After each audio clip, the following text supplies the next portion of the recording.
I hope I paid for something for a reason. All right, we're live. We are definitely live. And if any of you want to share, like if you're on your Facebook page, I think you could put like a house party, but I'm not sure how it works. But yeah, you can definitely do that, just so you know. But anyway, all right, so we are live. So for those of you who are here, thank you so much. I'm actually just going to look at it to see what it looks like. And I can't because you already started. All right, there you go. Every week it's a whole new technology for me. So so here with me today, so this is our 5th episode of celebrating the Brand Ambassador Academy, celebrating the Brand Ambassador itself. And with me this week, I'm really honored to have with me Lynn House from Heaven Hill and Ewan Morgan from Diageo. Yay! So thank you guys for being here with me. Really excited to pick your brains because both of you are very experienced brand ambassadors. You're both like me. You're a parent, in this grand world, which is interesting. Lynn, you're a grandparent as well, which makes our universe even more like challenging as brand ambassadors, and we'll talk about that. So first, I just want to start off with the very standard question for those who might not be as familiar with the two of you. So I'll start with you, Lynn. What brand do you work for? What company you work for? And what is your roles and responsibilities? So, yeah, my roles and responsibilities are an enigma these days, but I work for Heaven Hill Brands, and we have a huge portfolio, much like Ewan's. And I cross all the brands. So I do everything from our whiskeys, our vodkas, our tequilas, our liqueurs. I've been with the company for 7 years. And I write recipes. I do trainings internally, externally. I've worked on innovation. COVID has definitely thrown some wrenches into what I do. I used to travel 38 weeks out of the year, and now I don't. I'm doing it all from home. But, and we just celebrate our 85th anniversary this weekend. So it's a private family owned and operated company, 3rd generation running it, 2nd and 3rd generation. And we've been around for 85 years. And so that's amazing. And such a different like working. And we'll talk about that, where it's like working internally in a very small corporation. Yeah. Unlike Ewan, who works for the Beast. You do, Ewan. You do. You work for you know where half the people are. They don't know who he is because the company's that large. So you really know. It's the Beast. It's the machine. It's the machine. That's what we used to call Anheuser-Busch when I worked there. It's like the machine, because like you just don't know. Everybody's like, I know somebody who works there. I'm like, yeah, no. It's like so many people. So tell us what is your what brands you work for? Well, I don't know if we have enough time to go into all of them. Summarize it. I look after over 70 different brands. Nice. From Johnny Walker to our single malts, and we have 31 single malt distilleries because we're a boutique startup. Tanqueray, Don Julio, Zacapa, Crown Royal, many brands. So I'm in charge of the national education, external national education for that. But like Lynn, I have a multifaceted role. I call myself the Swiss Army knife of Diageo because I get asked to do so many things. And from anything from innovation, which I think we're going to talk about a little bit later on, all the way through to like training national accounts. So I'm training Walmart people, I'm training Ruth's Chris people, through to working with USBG, through to creating education platforms and taking people on tour like Jim Meehan, and working with wonderful folks in the industry who make the product, as well as folks who write and talk about the product. So yeah, I do a lot of things. I wear many hats. You're both a one-stop shop because you've been there so long. You've done every role. It's like just ask Lynn. Like they'll know. And Lynn and I talked about it yesterday. Like she's like, yeah, now I've learned to just be like, no, don't ask me. Ask this person because they know it better than I do. Which we'll talk about because it gets overwhelming. When I worked for Diageo, I was like, just ask Elaine. And I was like, oh, Jesus, why am I the one stop? And I was like, no, don't ask me. Ask this other person. So I'm glad that's you, Ewan. Well, I'm glad you're glad. To be honest with you, then it got to a point where people were like, "Don't ask Elaine; she's too busy." And I was like, "Nobody's asking me anything anymore." Like, I'm like, what happened? You want that happy medium. You like, I was like, I don't feel needed. I was like, no, ask me the right questions. Don't ask me the wrong questions. I'm like, you can get that balance, but when you don't get the emails and people stop asking, then you're wondering, like, do people still need me? Like, what's going on? Yeah. But, be careful what you wish for, Elaine. That's the exactly.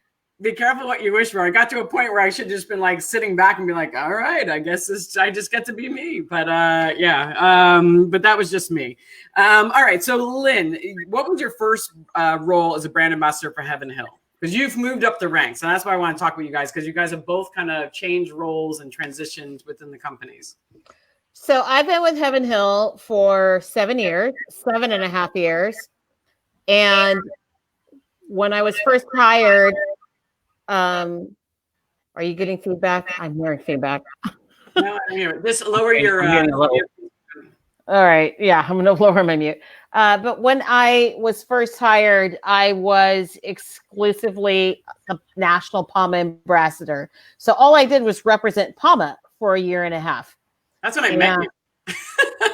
And that is when we met. Oh my gosh, you're right. Yeah. Yeah. I was like, that's a hard job. Yeah, because you're just like a one spirit and a liqueur at that, you're like, and that's what I did for 1.5 years. But my experience as a bartender was greater. And so I always just kept adding things in, even though no one told me to, with aspirations that you all need to give me a bigger job. So because they found you at Blackbird, correct? I left. Yeah, I was at Blackbird Restaurant in Chicago. That was my last on-premise job that I worked. I ran several beverage programs in my career, and that was the last beverage program that I ran. I ran it for 3 years, and they were amazing. But I was just ready to move on, and then I went on, and I was very lucky in the fact that Heaven Hill was looking for a national ambassador, because and I'm sure you could speak to, like, people just don't look for national ambassadors. They usually start up as a regional and they become like West Coast, East Coast, and then move into a national position. And I was just very lucky. And it was incredibly opportune at that moment that Heaven Hill at that moment was looking for a national ambassador. And I interviewed against a lot of great people and ended up being hired in the position. Which is fantastic. And I'm sure there's a lot of key things from your working behind the bar, creating beverage programs, and working for a great restaurant like Blackbird that kind of made you stand out, because you probably had presentation skills, you had hosting skills, you could, create a million cocktails and be creative with PAMA. Yeah, I mean, my degree is in theater, so I definitely have the presentation skills. So I'm like, I know how to put on a good show. But I have a great passion for the industry and for cocktails, and was able to speak to that. And I think what also made me stand out in that particular moment was I had a really strong point of view as to who I wanted to be in that job.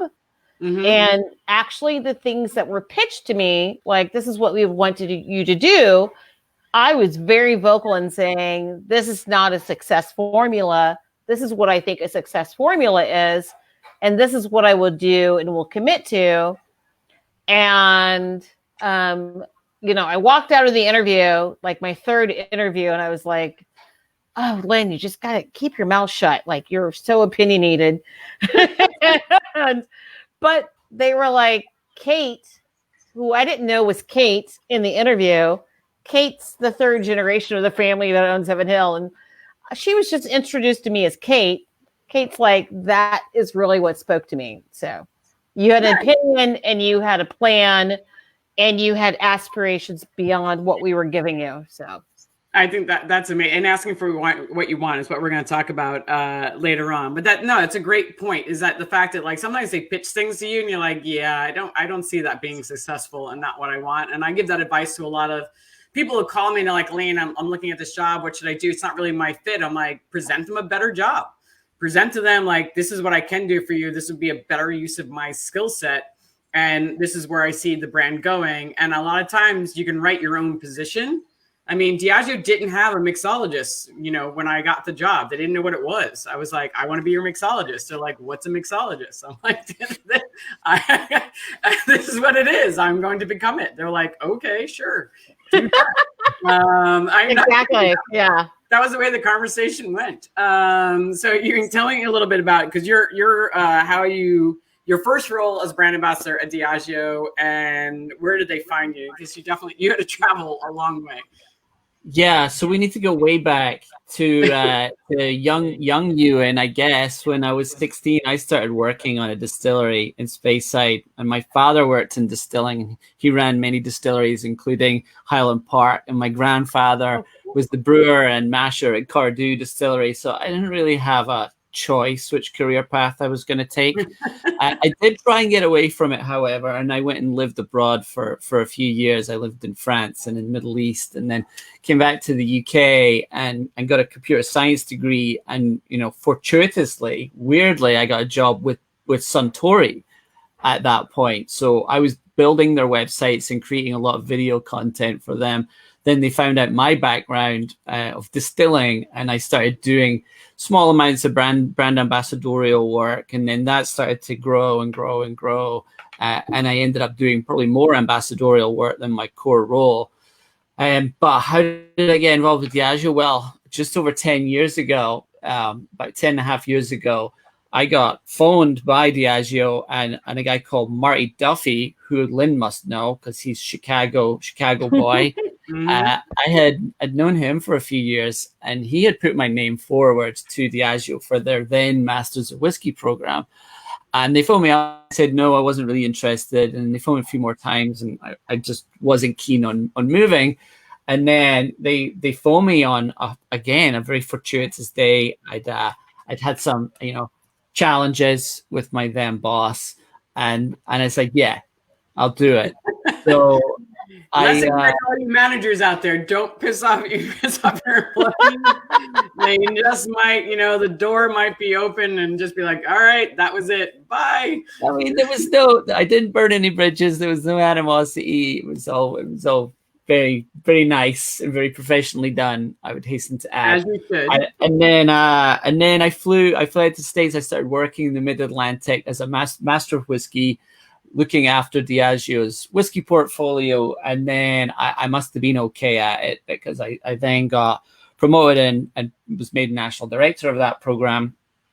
And then, as everything does, they move on and they evolve. And then I became involved with Diageo Reserve and ran education for that. And now I run education partnership. So yeah, 10 years, just 10 years. It was 10 years on the 29th of October this year. Wow. How many people are still there that you started with? Oh my goodness. There's me. Is there a lot? Yeah. And there's Gregor Katnick. Yeah. Who you know? Yeah. Gregor, who I've known since I was 7 years old, and we went to Boy Scouts together, and we actually work together on the same team here, weirdly. Yeah. And Gregor's dad was one of the was the founder of the Masters of Whisky program, and he was another big help in me coming over. He sadly passed away a few years ago, but yeah, we work together. It's a really weird thing, and people think we're lying when we say that we grew up together and we worked together, but we're not. We genuinely did. That's amazing, and I love Gregor, and I'm so sad about his dad. I knew his dad as well, and it is interesting, right? So the roles are different. So like Lynn, you're working for a very small company, and Ewan's working for a very, very large company. Like I asked him, I'm like, when's the last time you talked to like a brand manager? He's like, who are they? And you work with them very, very intimately because it's a very, very small company. So there's advantages and disadvantages to that. But I think one of the biggest things is also about building your personal brand within the company, because as Ewan joked, I must have been good at it. And they moved me up in my role, but it's also the fact that, I'm sorry, I'm looking at my question. So you had to actually, people had to get to know you, right? You didn't just stay in one place and just talk to your manager. So within your company, like when you took on the role, for Apama, you know, you probably had a network within your company so people got to know you. So how do people, Lynn, how do people get to know you within the company? And how do you kind of like prove to them, like, I'm more than just a Apama brand ambassador. Like, I have all these other skill sets. So that story is really funny. The way they got to know me. We have our national sales meeting every year in December, and we always have phenomenal themes, and our marketing team presents it, and they go way out. And so my first year at Heaven Hill, I'd been with Heaven Hill for 6 months. And so I'd already been in the market working with sales teams, but not the whole company. And our first year was superheroes. And that I worked, that was our theme. And they created a character known as the Pama Mama. And I've got pictures. I'm in like this superhero red with a P and a cape and boots. And so we did videos and we did a live stage, productions where there were like a sales member was like in an account, like trying to sell something. And they're like, we need the Pama Mama. And it was like, da, da, da, da, da, da. And I like appeared out of nowhere. And that's how the company got to know me. And so the older members of Heaven Hill always refer to me as the Pama Mama.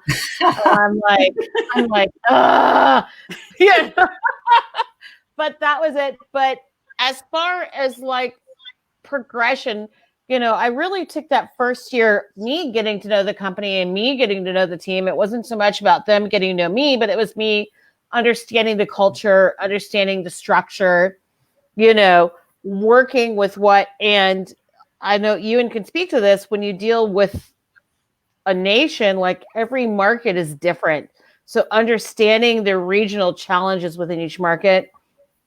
And then I just kept doing extra stuff on my own because it kept me excited. I just want to back you up 1 second. When you go to the different markets, because that's a big point, because when you are a national person, you do need to get to know each team and each team. So it's mostly not the brand, it's the distributor, right? You're getting to know the distributor. It's the distributor in the market. The way San Francisco drinks is 100% different than the way Cincinnati drinks. The distributor, even though it's the same company, is way different in San Francisco compared to, so you have to be really kind of nimble and flexible and be able to, pinpoint your message when you are representing and selling a brand to fit the needs of that market. And who did you work with when you went to a market? Like, is it the market manager? Is it the, just the sales reps? Like, who would be your main person that you would have to get to know? Because then they had to get to know you. Because I know most brand, like when they first meet brand ambassadors, they kind of like, I don't know you. They roll their eyes. Yeah. They're like, I got to have this person in market. So the way we work at Heaven Hill, when I'm in market, Bernie, Jack, our other brand ambassadors, when we're in market, we work directly with the sales team. So the sales team coordinates the visit. They schedule all the things. If I know, like, hey, there's an account, I'd really like to see this account because they're doing XYZ or they've reached out to me, then we work together to throw that into the calendar. But it is the way we work, it is our sales manager for that market who coordinates the visit, coordinates the distributor meetings, coordinates any kind of consumer interaction.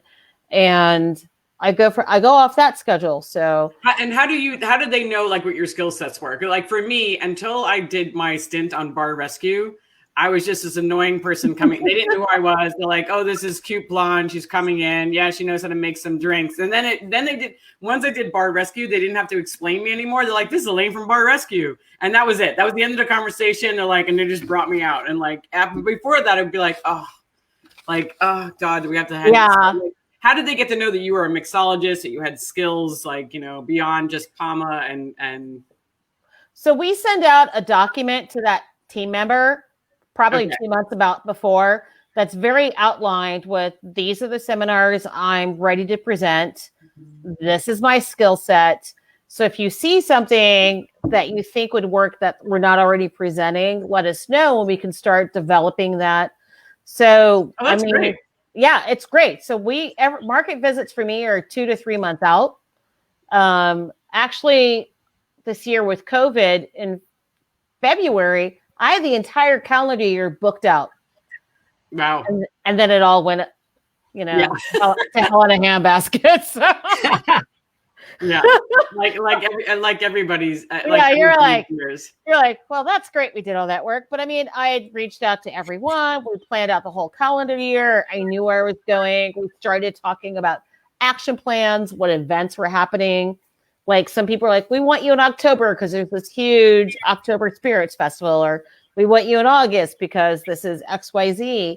But obviously they also got to know, and then I want to ask you, and I was going to say they got to know that your skill sets are just beyond like. So I think sending out what your presentations are is brilliant. So you don't have to like ad lib and come up with something new. Yeah. I think having a couple of different things, because then you can rock those same things over and over, which get better over time, which is amazing. And I want to talk about like how you built your brand within the company itself as a person. But I want to ask Ewan first, because Ewan, you've been working for Diageo for a long time. As you said, you've moved through the ranks.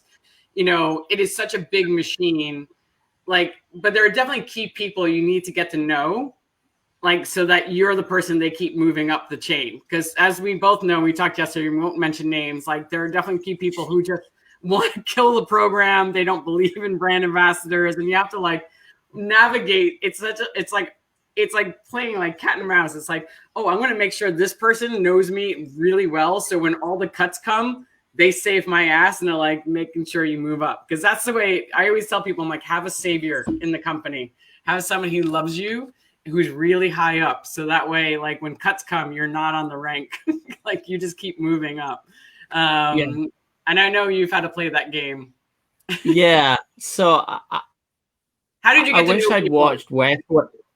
Oh, well, I was going to say, I wish I'd watched The West Wing years ago, and I would understand corporate America a little bit better. And coming to work for a company as large and as Byzantine as Diageo was a little bit of a challenge for me, coming from, you know, I worked for Suntory in one of their satellite offices in Glasgow, and it was kind of a very wee place. There wasn't many people who worked there. Going to that, a company that employed like 35,000 people in 180 different countries, and a much larger revenue as well. So getting to know the stakeholders, you're absolutely right, Elaine, and having people who can champion you through, who have high level access, almost like the West Wing. And I will say this, and I know we spoke about this yesterday, nearly every single one of them to date has been a female. So people who you know, I know we were talking about Trish Mannion yesterday, but nearly everyone who's helped me move forward or up in my career has been a very smart, very strong lady. But going back to what Lynn was talking about, you know, where you're trying to reinforce yourself within the company and your reputation, we have a rotating door of talent that come into our brand teams, and some have worked for Colgate and some have worked for Pepsi, and they don't really know that much about the alcohol industry. And you have to then train them. And then what Diageo do as a matter of company protocol is they'll move brand teams around. So you can be on Smirnoff, then you can be on Captain Morgan, then you can be on Guinness. So they get a lot of experience, but it also means that they need trained. So there's new people coming into all of these different teams and divisions. So they need trained on a constant basis. That and just kind of keeping yourself front and center, coming up with new content. You know, we've gone live with many projects, and we've been doing that up to this point. You know, I've been out in market still doing them. We did a sensory lab for Wolfgang Puck 2 weeks ago, and it was a half-day session in person, not virtual. Wow. And then the feedback from that, you know, that a report gets sent to Diageo. They have their internal Yammer, their own internal social media that gets shared. So it does get percolated out. And then even if people don't know who you are, you know, I've never been referred to as the cute blonde from Bar Rescue, but maybe that bald Scots guy in a flowery shirt did something really cool with Wolfgang Puck the other week. So it's constantly coming up with new things. Don't sit in your laurels. Come up with exciting things, and come up with things that are relevant and things that are going to be used and are needed in the industry. So it's all well and good coming up with these great, complex programming ideas, but if no one's going to use it, or if no one finds value from it, then what you'd argue, what's the point in doing it? And I can't tell you how many times I've seen things done. I've just scratched my head, and I'm not going to name any names because I'm a nice person. But you just, I'm sure you both have seen the same thing where you're just like, okay, all right. How well, do you do that again? Making it scalable is definitely the key. Is the one thing I learned in corporate America, especially when I moved roles. One of the best things I ever do is when I changed actually companies and worked for Anheuser-Busch. The key word was scalable. They're like, Lynn, that's great. That's a really cool idea. How do we do that 100 times? Like how do you make it scalable? And it's the one thing I had to learn. And I was like, oh, that makes so much sense. So you can't go too elaborate. And Diageo, all those MBA, that's what they're looking at. And, I found also, Ewan, I don't know if you do this, but taking them out, and Lynn, I don't know if you do that, like taking them out into market, because they don't go out. You actually have to, like, they don't go to bars. They go to work, they work on their PowerPoints and they do their plans, and then they go home. And you have to actually, like, so I started taking them out to bars. I'd be like, do you want to go to a bar when I could? I don't know if you ever take them. But you have a family, so it's hard for you as well. And you're out. Yeah. Yeah, I've definitely taken them out. And that's one of the great things about Tails is that, they're given a hall pass and they come down to Tails. And that's a really good opportunity to, not only show them the work that you're doing and what you're doing within the community, but also getting them involved as well. Like Volunteer Day at Tails, we've had a lot of our friends turn up and help out with things like that. And then they start to get it. And it goes from being just like looking at data and talking about NSV and speaking in acronyms to actually meeting real people who sell their liquid. And they're the ones that they're like, oh, they talk about mixologists and hush breath. And it's like, oh, you know the mixologists. It's like, well, they're people. This is Charles. That's and this is Dale. They love fried chicken. Let's go get some fried chicken. Yeah. Oh my God. The acronym thing, you're so on point. I know my first year at Heaven Hill, and I was like in our meetings and I get emails and it was just all in acronyms. I'm like, what does this mean? Can you just actually write out the words? And now I'm very fluent in our house acronyms, but like Tails, Ewan, you're so great. And marking about that is such a great experience. I love when like our team members that I don't work with all the time, and they'll come for a day or two just to kind of seek it out, and I take them out, and literally it's like Lynn. And it's just bartenders that I know because I'm in their accounts. I'm like, who is that? I'm like, that's your number one New York account for this brand. That's your number one LA account for this brand. That's your number one this. They do this. We ran a program there, and they're just like, I'm like, this is actually what I do for you. Yeah. It is great to see them in your place, and you look like a star. Yeah. And they are a star. They're like, but they also get it. And it's one of those things that's hard to explain when you're defining your job in a brand ambassador role. It's not about a credit card or whatever. It's so much relationship building. And it's really like, I laugh, like on Facebook, I probably have about 3,700, I think I'm at now. And I could tell you who at least 3,600 of those people are, like, I'm like, this bartender there, there's like personal friends, there's family, but everyone's like, you don't know who all those people are. I'm like, I'm not friends on Facebook with anyone whose account I haven't been in or have had interaction or whatever. So I can actually tell you one or two things about them. And that's something that's really key in our roles is that relationship building. And people have got to know that, and keeping it straight, keeping notes, whatever you have to do. When I go into a market, I have accounts for each state, like little folders. And so I look at it. So I'm like, who might I see? So that I need to remember their name and what they do and whatever. So, oh my God, keeping track of your network is like, I always tell people, I'm like, your network is your net worth. Like it really is, like who you know in every single state, and like making sure when you go into that state, you like reach out to all of them, like, hey, I'm in town. Even if you're just in town, you're like, I'm going to be here and here. If you want to come by, it'd be great to see you. Because most people, they're happy that you're in, because you're like a new face or whatever, and it just kind of shows that you were thinking of them. And even if they can't join you, they're just so happy you reached out. Yeah. You find that you travel a lot, Ewan. I mean, like keeping track of all your people. Yeah, well, I'm at a slight disadvantage. I took myself off the Facebook nearly a year ago, just because it was becoming too much of a time suck for me. And I would go on and I would see people moaning about the injustices of the world whilst not actually doing anything about it. So it annoyed me to the Yeah. point I extricated myself from the Facebook. But I'm still on like other social medias and like Instagram, etc. And but talk to people. Like I can't tell you how many WhatsApp groups I'm part of where I just like talk to these folks all the time. And sometimes it's extremely inappropriate memes, sometimes it's like cats, and sometimes we're just sharing recipes.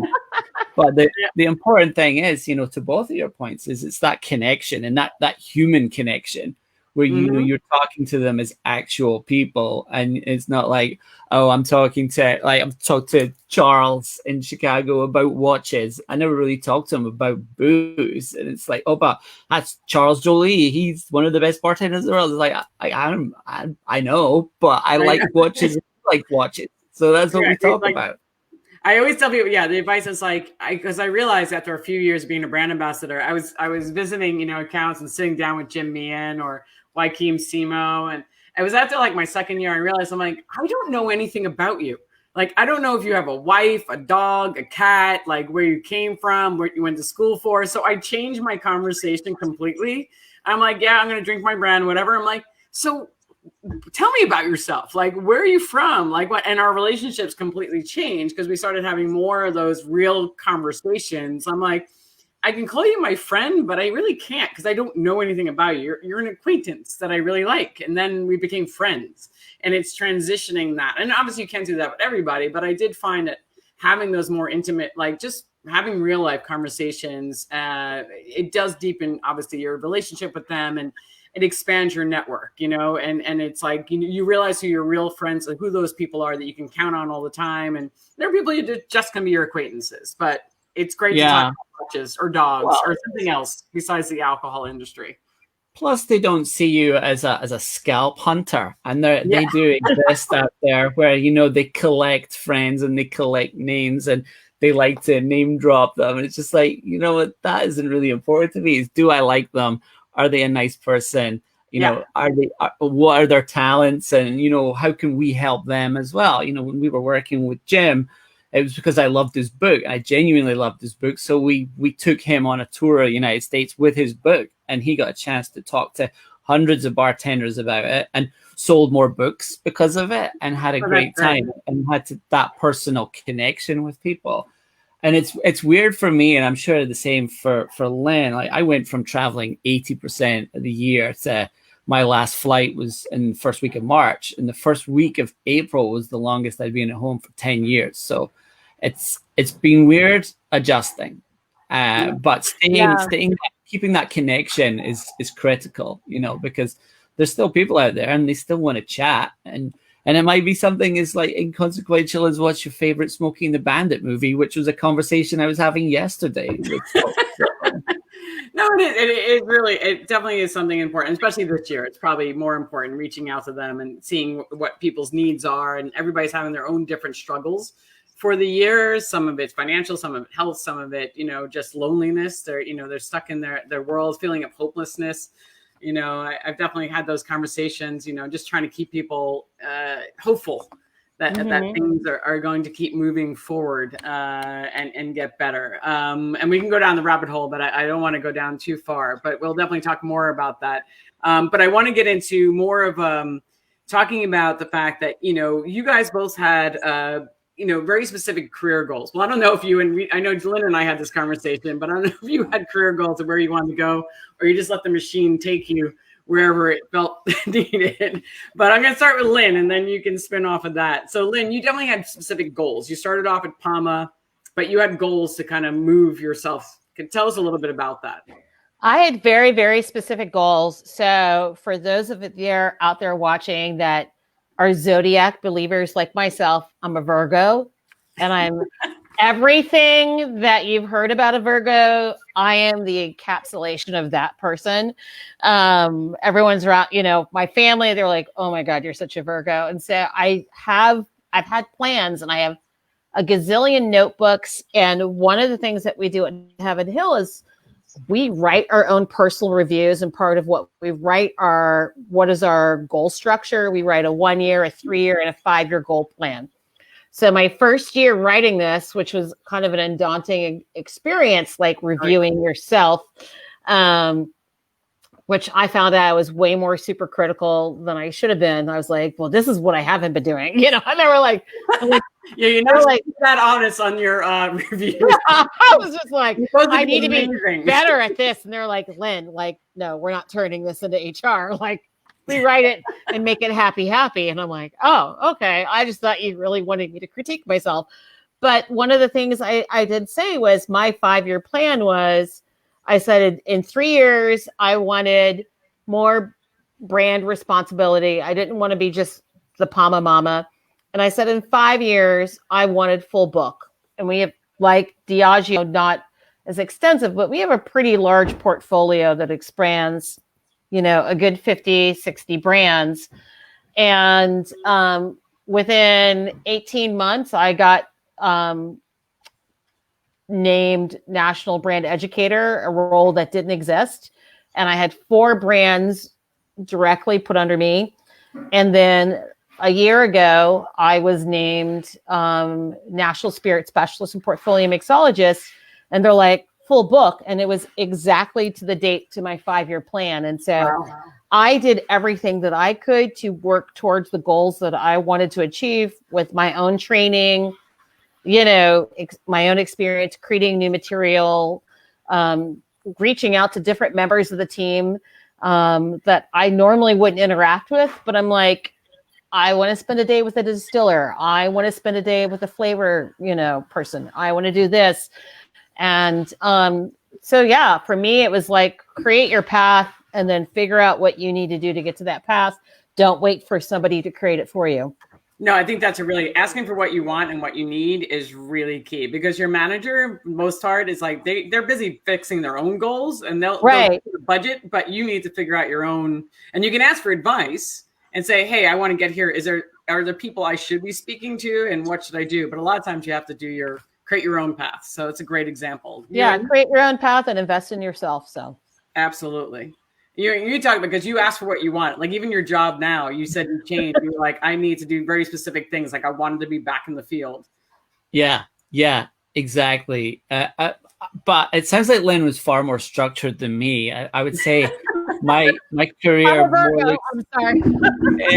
career more looks like kind of the pachinko machine with all of the balls coming down and like banging off of all of the pins, because I've taken so many different routes and done so many different things that, you know, I eventually tapered back down into spirits and talking about spirits. But, you know, I could have had a more administrative role and I could have sat behind screens and, you know, controlled everything from my master console, but it's not what I want to do. I love being out there and I love leading by example and talking. And we started to do recovery visits months ago. So we had, you know, 100 accounts each to visit. And I wanted to be part of that. And we were out visiting accounts and spending money and doing staff trainings. And I, you know, I thought it was so important that I was part of that universe and keep that connection. Because as soon as you lose it, and as soon as you move away back into cubicle world, you know, that connection and that link with the industry, it starts to wane, and you aren't as effective as a person. We're here to be effective. And at the end of the day, you know, we're all about NSB and moving the needle. And if you aren't connected, then you cannot move that needle as effectively. So that's why I love doing it. No, and I think it's important. You knew exactly what you wanted, right? You didn't know exactly what you wanted, but you knew what you didn't want. And that's like half the battle. A fair way of doing it. Yeah. You should write my scripts, Elaine. I do appreciate that. Or better coming out with these things than me. Yeah, no, you're great. But no, and Lynn, you had a very strict, you knew what you wanted. Like, you know, I knew when I wanted, like, I remember having that conversation. It's also getting people to hear you, because sometimes you can say what you want and they're like, yeah, no, like, no, I don't see that. Right. Like the first time I ever asked someone, I remember going for my 5-year plan and sitting down at MKTG, which you and I both work for, which is like a shit show. of a place. I worked for them for a hot second too. So yeah. And like you go and you ask, and I sat down, I can't remember who it was at the time. They're like, so this isn't turning into an NKTG love-in? Is that Yeah. what this is? They're probably watching us. They probably are watching us. I But, know. like, I went, you know, I remember sitting down with my manager and I was like, so they're like, what do you want to do? And this is like 2004.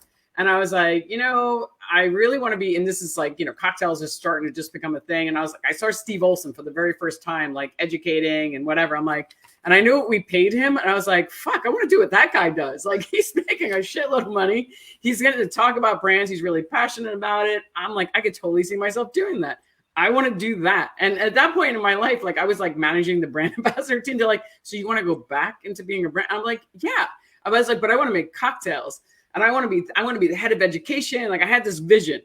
And my first manager, like the one manager I talked to, he's like, no, I don't see that. He's like, I don't know what you're talking about. And I don't know what that is, but no. And I was like, so I had to like come up with another answer. I was like, so in 5 years, I want to be like a brand manager at Diageo and I'm going to get my master's degree. Cause that's what he wanted to hear. He wanted to hear, like, I wanted to give him that corporate answer. And then I was like, I'm not giving up. So then I had he left and I got a new boss and I presented the same goal to him. And he said, how can I help you? I can totally see you doing that. What do you need? Like, tell me how much money you need. Like, what's the budget? Like, what training you need? And bar 5 had just come out. I'm like, I need to take bar 5 and need whatever. And he just believed in me. And he was just like, yep, Michael Stoner. He was like the head of the, Michael Stoner was the person. And he was the head of the Masters of Whisky. And he was leading part of MKTG. And he was like, Elaine, let's do it. And he helped me become the head mixologist for Diageo. He's like, he pitched it to Diageo and changed my entire career trajectory.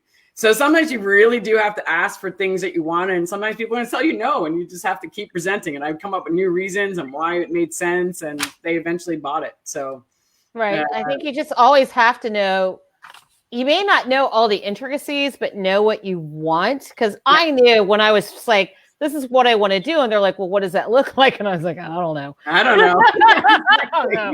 I'll figure it out. But I'll figure it out what I want. And what's been really cool for me in this process is I wrote my job description. Mm-hmm. You know, they're like, what do you think your job should be? Because, of course, now I have another goal. And I'm like, eventually, I want to be a director of the company. So I'm like, you know, I'm like in my head, I'm like 3-4 years in this. And so now I'm doing the things that'll get me to that position. But it was very important for me to write out what I thought the position was, because at some point I feel I will hire somebody to be this person. Mm-hmm. And this is what I think needs to be done. And so that has been really empowering and really important. And it's also been very humbling, because it really reminded me of like, these are things you need to work on to get towards this. So Elaine, you and I talked about this yesterday. I'm reinvesting in my own personal education. I'm getting some more certifications. I'm branching out in other things. I'm doing DEI training. I'm probably looking at some other things that are just outside of spirits that'll actually get me to where I would like to be in like the next 5 years. So yeah, which is important. So Ewan, are you listening to Lynn? Yeah, are you taking notes? I'm taking sage advice. I feel like I'm in the Brady Bunch, but at the bottom here, I'm getting all of my life. On my screen, you're on the top right. No, it is important, because goals, and the reason why I wanted to talk about this, because I think it's really important, because you get a job, and if you have a small goal, it just could be like, I want to become an expert on whiskey. It's like, it will direct the people you start talking to. It will direct the books you start reading. It will direct the seminars you start attending. But just by having even just small things, like when I said I want to learn everything about cocktails, it directed everything else I did. Right. Oh, now I'm getting the echo. But I think it just helps you. And for young people coming in, it's like, it's just important. It just could be that one little goal. And it's just like, it will change the conversations, and it will help you just build that path. Yeah.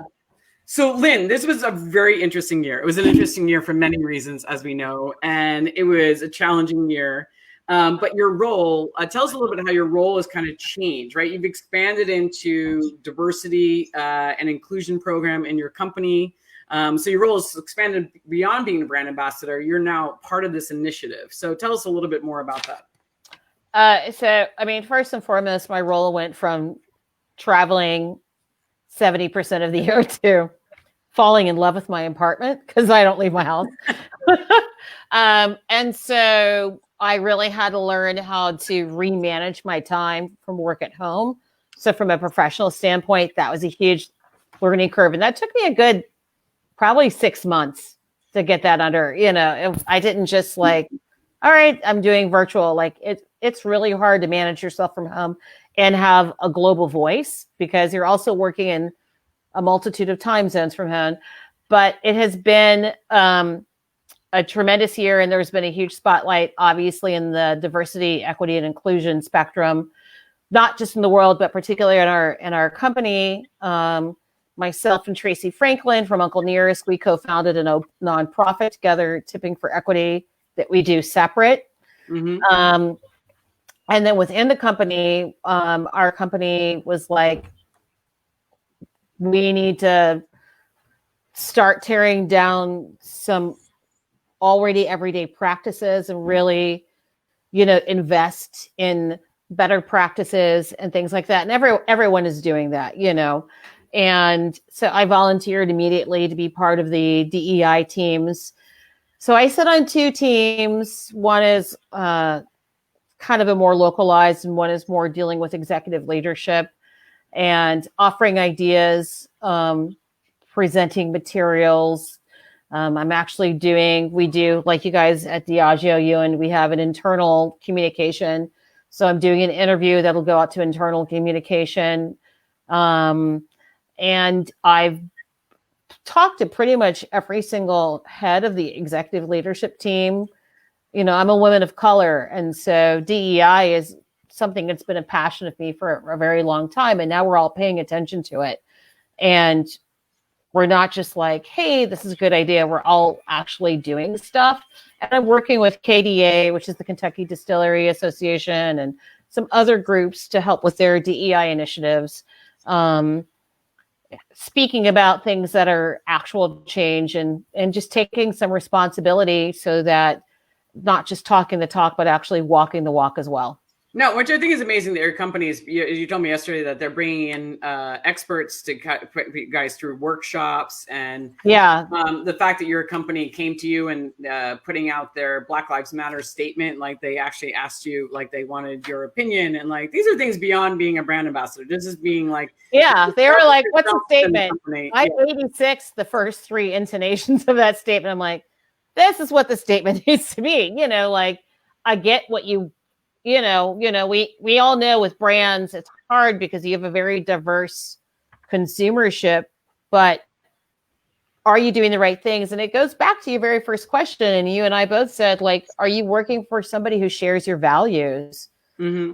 And that translates into so many different aspects of your job. And this year it's translated into something that is not a part of my job necessarily from definition standpoint, but is a part of how I can have influence in this world. And so which I think is amazing. And the fact that that's probably the benefit of being such a small company is that you can have, and you've grown to a place where they respect your what you have to say and putting out there in the world. And Ewan, I know the Diageo is such a big company. You guys have been doing a ton of stuff to support bartenders during this time. What are some of the things, initiatives that you've helped to put together?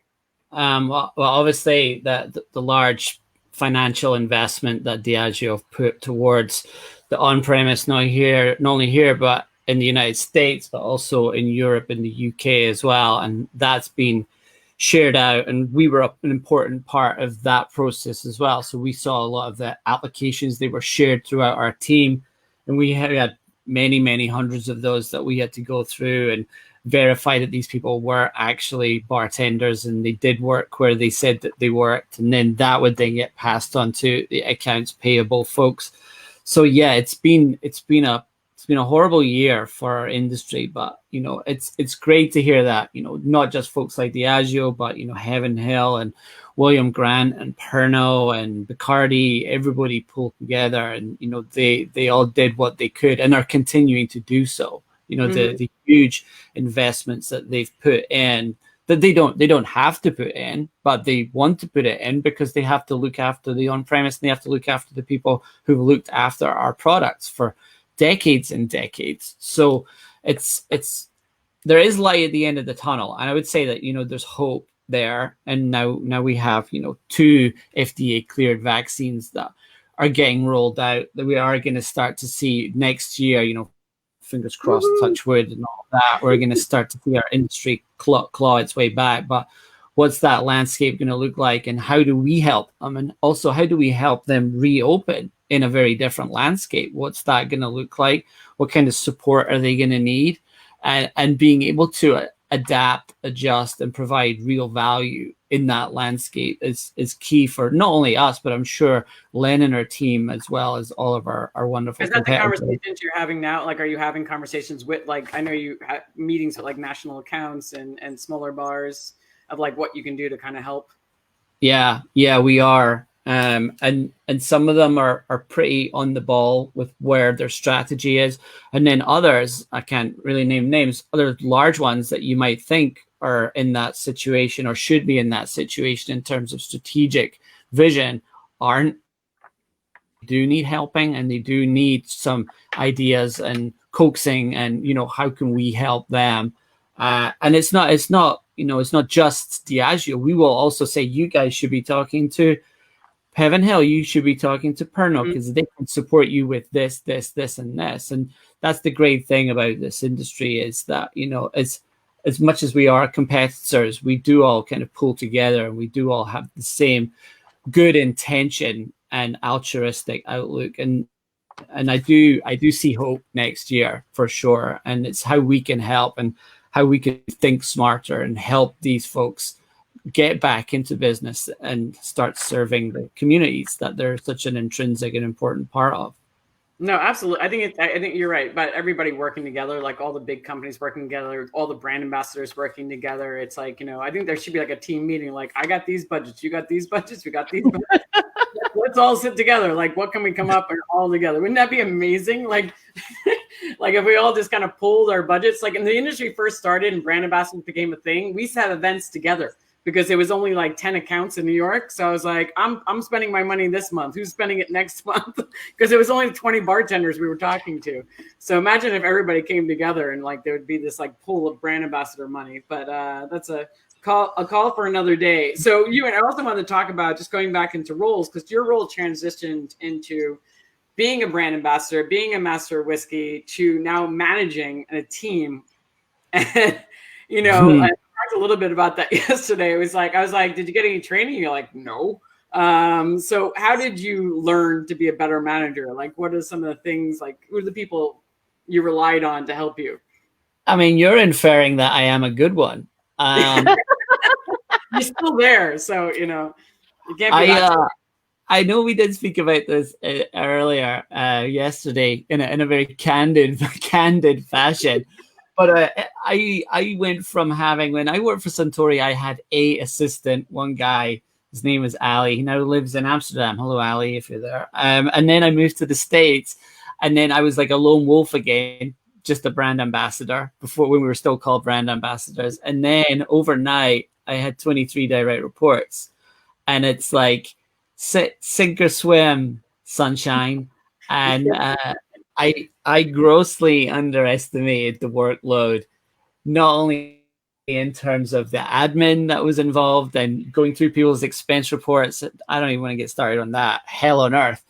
And all the way through to, the fact that, you're dealing with human beings, and human beings are complex things sometimes. So you are a social worker as well. And all of those things kind of, it becomes a full-time job, and you have an extended family of some very needy, I was going to say children, siblings, very needy siblings. And you have some great days with them, and they're focused, they're on fire, and other days are a little bit more of a challenge. So for me, it it was a huge learning curve. I went into it very naively. But again, I go back to having wonderful supporters within the company, very strong, smart ladies who were supportive and gave me some good pointers along the way. And had it not been for them, I definitely would have sunk to the bottom fast.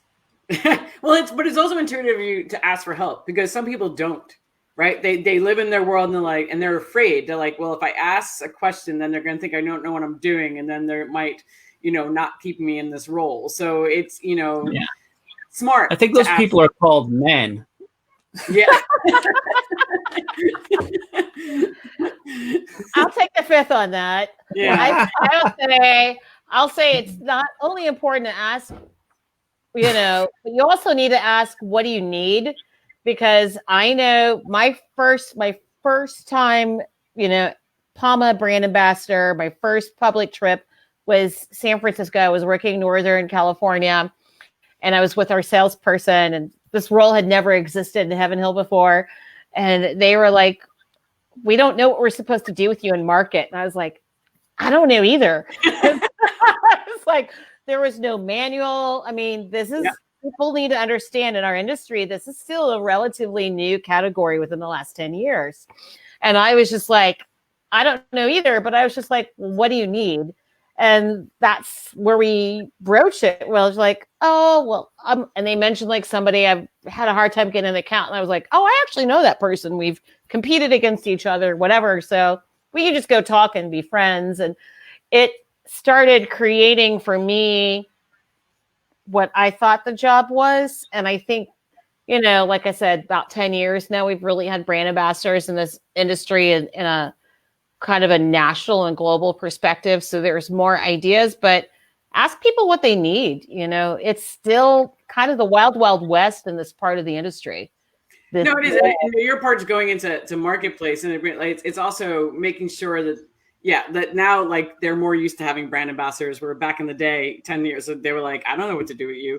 And you're like, I don't know either. I'm not here either. I was definitely experienced it. But now it's gotten to the point where it's like making sure your time's not wasted. Like, I just traveled across the country from like New York to Seattle, and you have nothing for me to do. Like, why am I, or we prepared this training and there's nobody here. Like, right.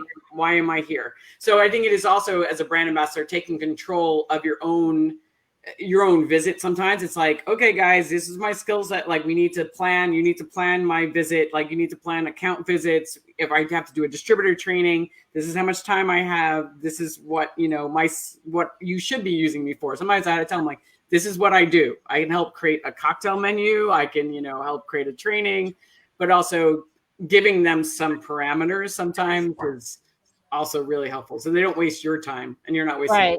And that takes a little time to figure out. People need to understand that, because different brands have different needs and different regions have different needs. But, being comfortable in defining, as I know people watching who are like, I want to be a brand ambassador. I'm like, becoming comfortable in defining what your strengths are. Yes. And opportunities is really important. So. Yeah, and not having them do something you have no idea how to do. Because I've done that, and I'm like, why am I doing this event? You should have just hired a pinup girl for this. I'm like, yeah. Like, why am I standing in a liquor store doing samples? Do you know how much you pay me? You know how much my salary is, and you have me standing in a liquor store. Yeah, and you're like, why am I doing this? And yours. And you do it, and then you're like, note to self. Yeah. You really have to make sure this doesn't happen again. So yeah. I remember 10 years ago, we would do what are called market blitzes, and we would have to turn up, and all of us would have to wear kilts back then.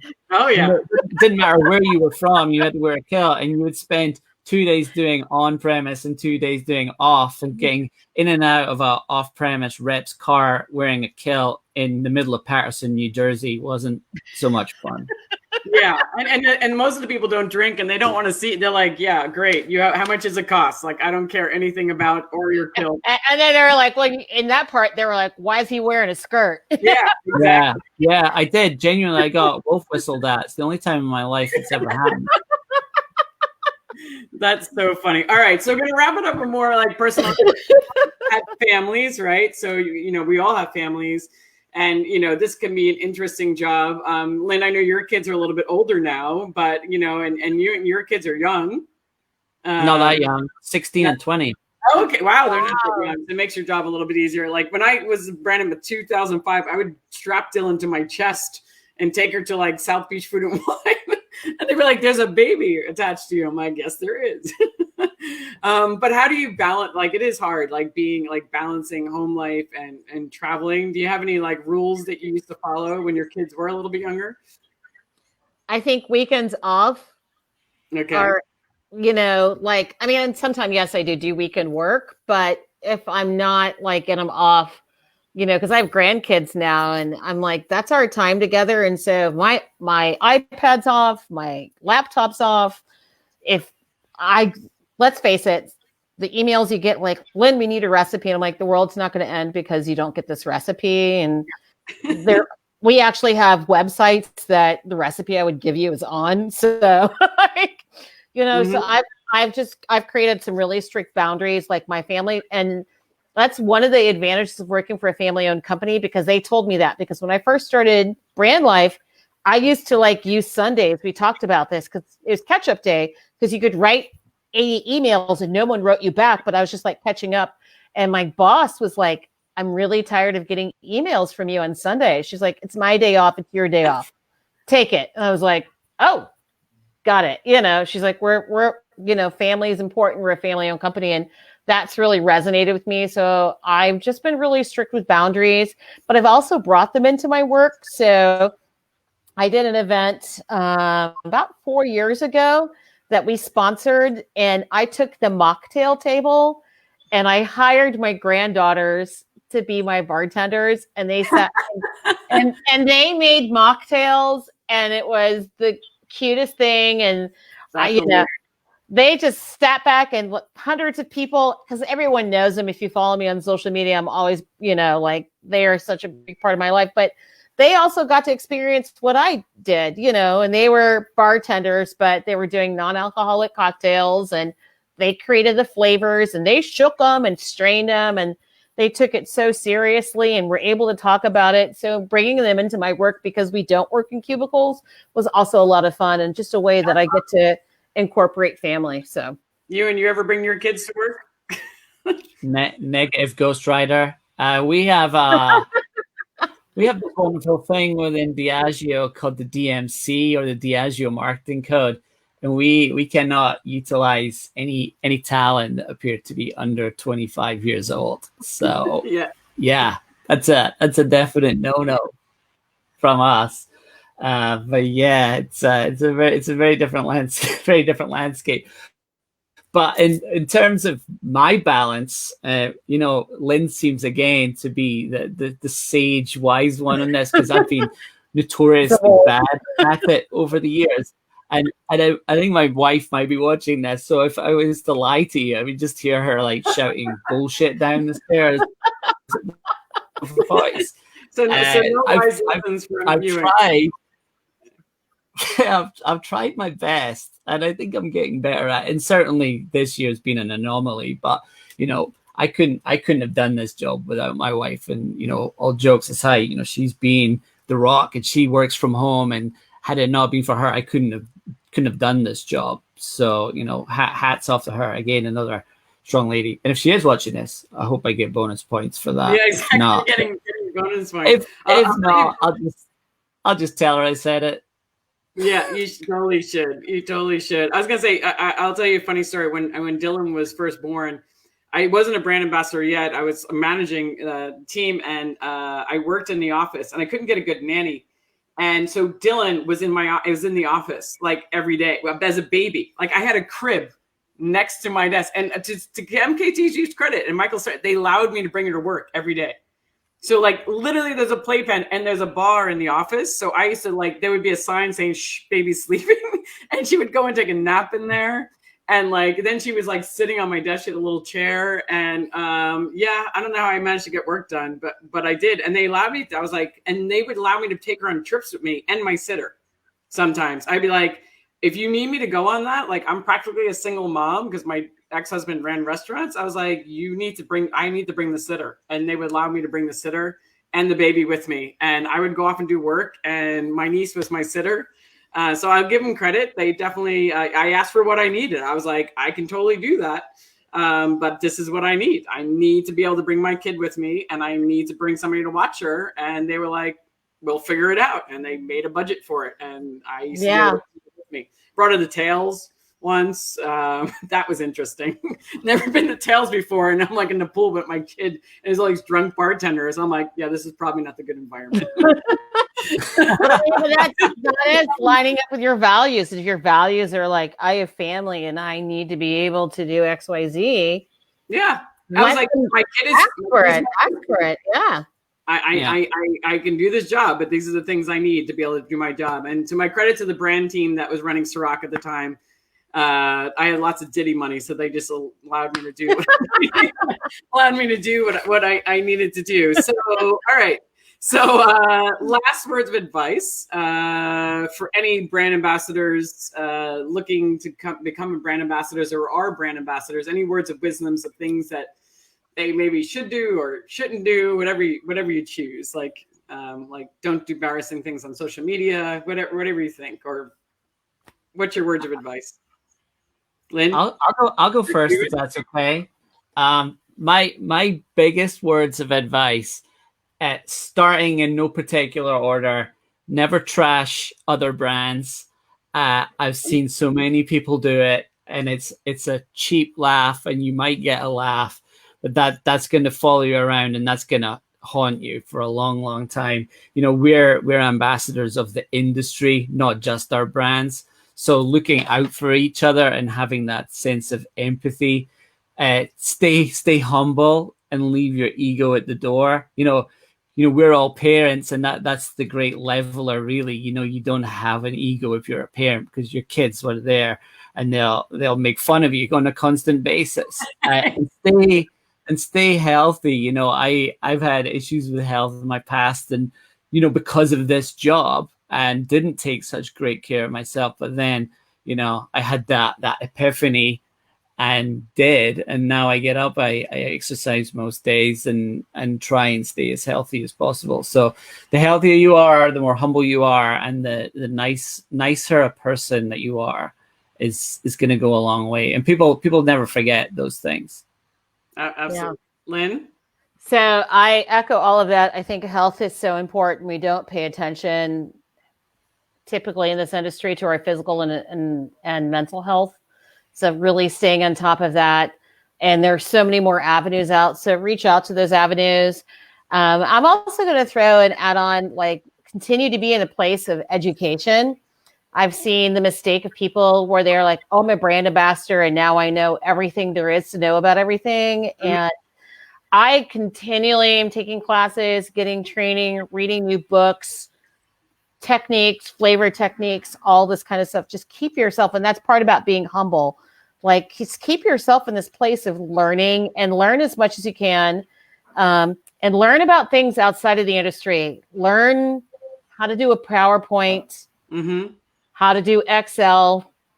That was a really rough lesson my first year of brand life. Yep. The company sent me to school because I was like, what? Yeah. I was like, you know, so learn those things, work on those things. They are skills that are so important. It's not just about spirits. And remember, I always want people, like, we are in the business of fun, so have fun. You know, we aren't curing cancer. We're not curing cancer. Right. There may be some other things we're doing, but so just have some, again, that humility about it, and have fun, and remember that. And our goal is to enhance people's lives, whether it's our customers, our consumers, our own selves, and Absolutely. Yeah. That's all great advice. I always give one line of advice, which is don't be a dick.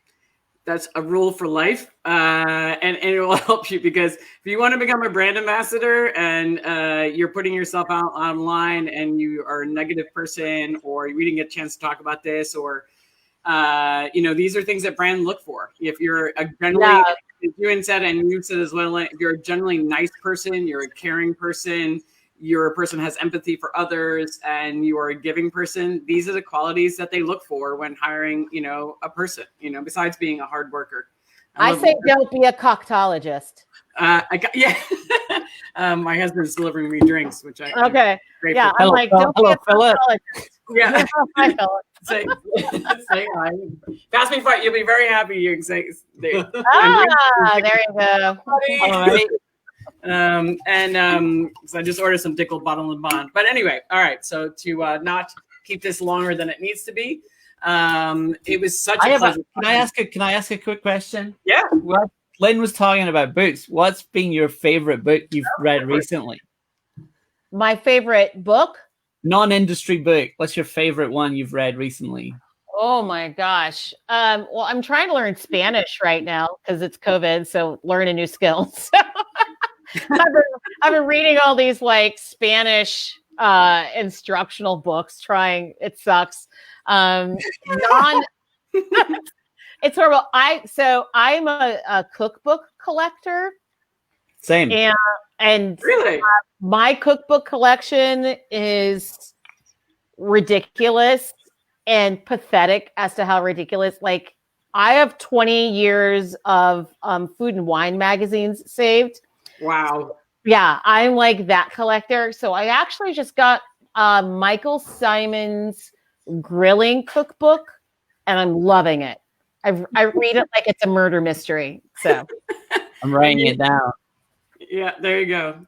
So Chef Michael Simon put out this really phenomenal, I think he actually wrote it in 2018. And I just got it and I've been reading it left and right. I grill, even though it's Chicago and it's freezing, I grill 365. There can be snow. I've got the Weber grill fired up. So I've got some things for Christmas planned, but yeah, that's my favorite non-booze book that I've read lately. I'm gonna come and hang out at your house when I come to Chicago, man. Exactly. And Ewan, what are you reading? My current, I have a lot of books here. My current favorite non-booze book is this. The Food of Sichuan by People and I are doing the exact same thing. I just got like a dumpling It's phenomenal. book and a dim sum book. And I also got a book on indoor home gardening.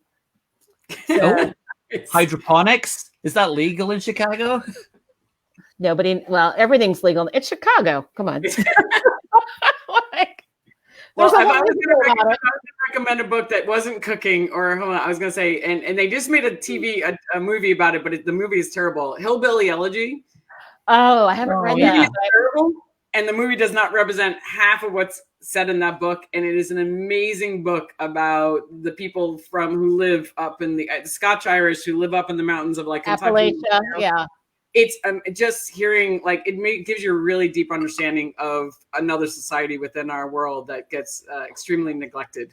But it's a very emotional story. And he ends up going to Yale and how he gets there. But it's just his story and it's really good. The film does it no justice at all. There's a lot of great life lessons in it. I really enjoyed it. I've heard good things about that. That's on my list. So yeah, and also the Audible. I listen to Audibles, and it is a good audible. Edible? It's a good edible. No, it's a good edible. Listening to your audio book. There you go. That's my last words of wisdom. This was great. I could do this all day. Especially with my husband bringing me over. I'm the only one having a drink on this thing. Well, I have a little. Oh, there you go. What are you drinking? Rosé. Nice. It's day drinking, so. It's day drinking. I know. I'm not taking out the bonded yet. I have hundreds of samples up there. I might grab something and have a responsible drink. You definitely did. Well, I just had this delivered because a snowstorm is coming. So, and Dickel Bottled and Bond is still my favorite liquid ever. So, it's it's phenomenal. It really, really is. It's good juice. It's good juice. So, Yeah. It is. All right. So I'm going to say goodbye to everybody because we've been on here for a long time. But hey, I'm hopefully they're entertained. So for everybody watching, thank you so much. Ewan and Lynn, it was such a pleasure. So stay safe. And, have a great holiday. And hopefully we'll see each other next year. Cheers to that. Thank you. Happy holidays. Happy holidays. Happy holidays and healthy, safe, and New Year, everybody. So, Bye. bye.